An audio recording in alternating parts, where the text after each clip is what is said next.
Hi, my name is Brandon Baker, and I'm going to present to you the process of recruiting through the eyes of a football player, me.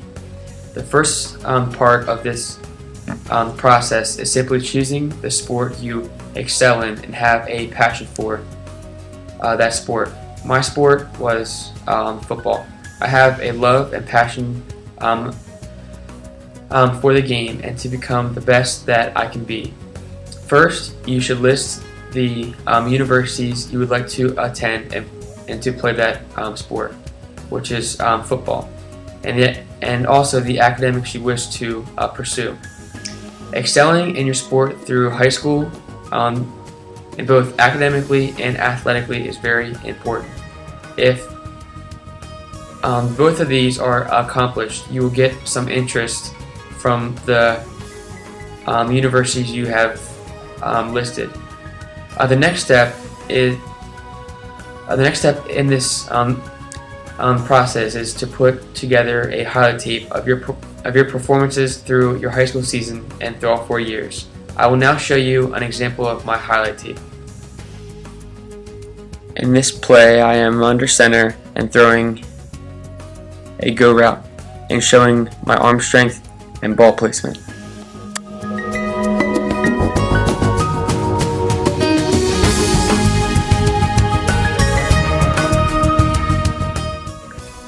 In this play, I am in shotgun and showing how to split the cover 2 down the middle in a seam route.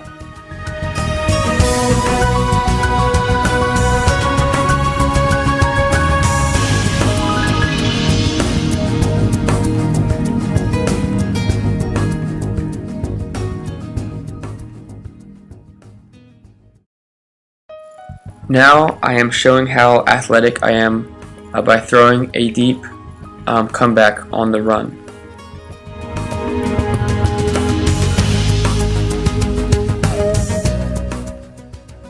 Now you see me throwing with more zip on the ball and getting it there before the safety does.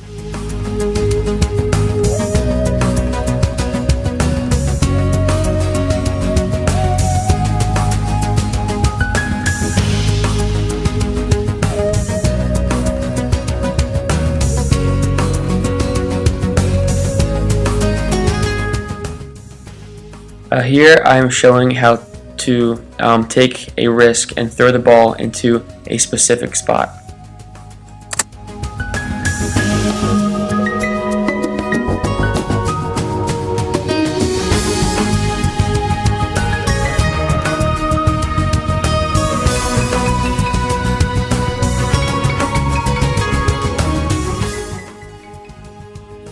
This is another example of me knowing where the ball needs to be before the receiver gets there.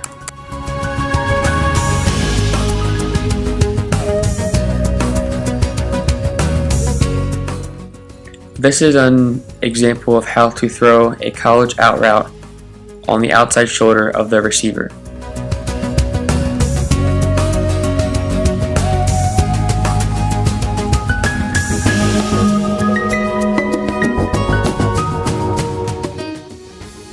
Here I am showing how to keep my feet moving and waiting for an open receiver.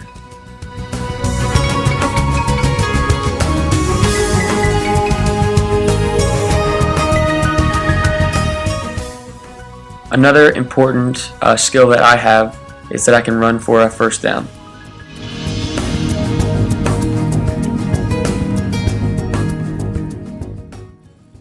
In this play, I'm showing how to look off the safety and throw down the hash in a cover 2, which is unusual for a high school quarterback.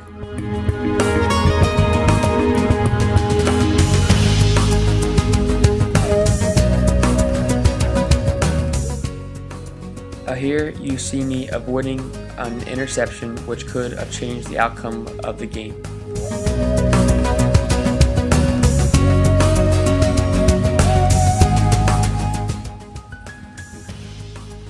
Next, once you get the highlight tape made, you should market yourself to as many colleges as you can, both athletically and academically.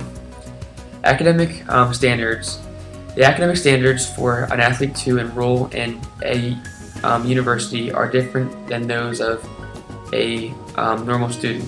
The following are the NCAA guidelines for enrollment into a university.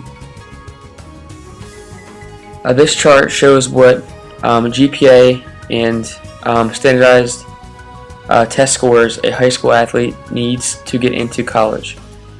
Notice the higher an athlete's grade point average is, the lower their test scores need to be. For example, if an athlete has a 3.0, he would only need a 620 on the combined SAT. This is the same chart I had to follow to get into college.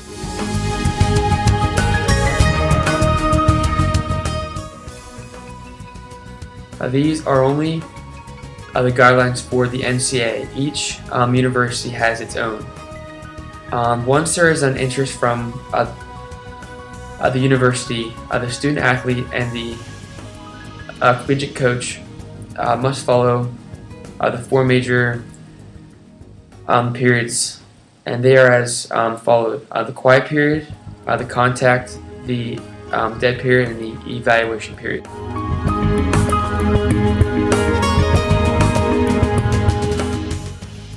The first stage is the quiet period, and this is when a college may not have in-person talks with a student athlete or parents off of the college campus. A coach may not watch the student athlete play or practice in person, and the athlete may visit a college and can also email and call the coaches.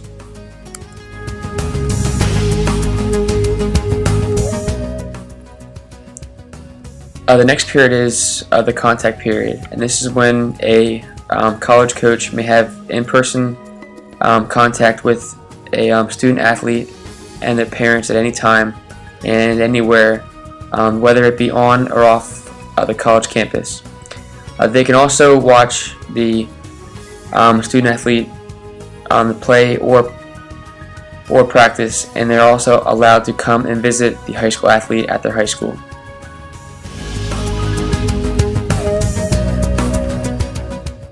After the contact period comes the dead period, and that is a time when a college coach may not have any in-person contact with a student athlete or other parents at any time, and the coach is allowed one phone call per week.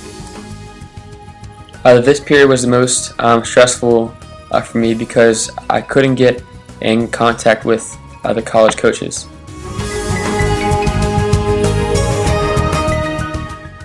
The last period is the evaluation period, and this is only 42 days during the months of September, October, and November, when a coach is allowed one visit off of the campus with an athlete.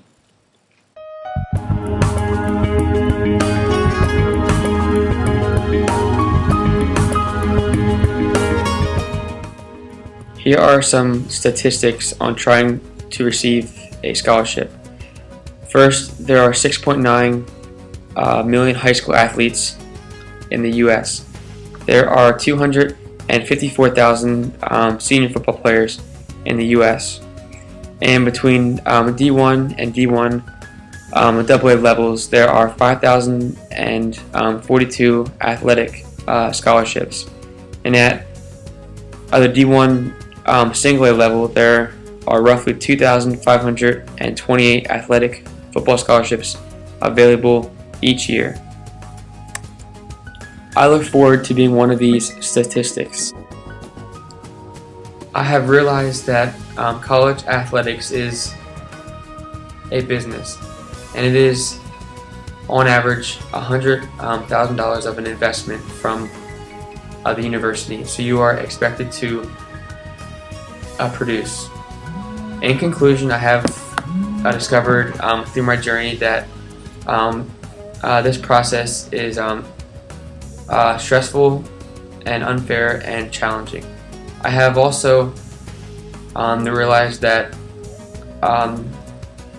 most schools look at the size and speed, and unfortunately have no tool to measure an athlete's heart.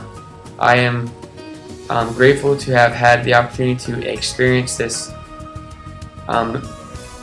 journey, but honestly, I wish this on no one, and I am still hopeful for my dream to come true.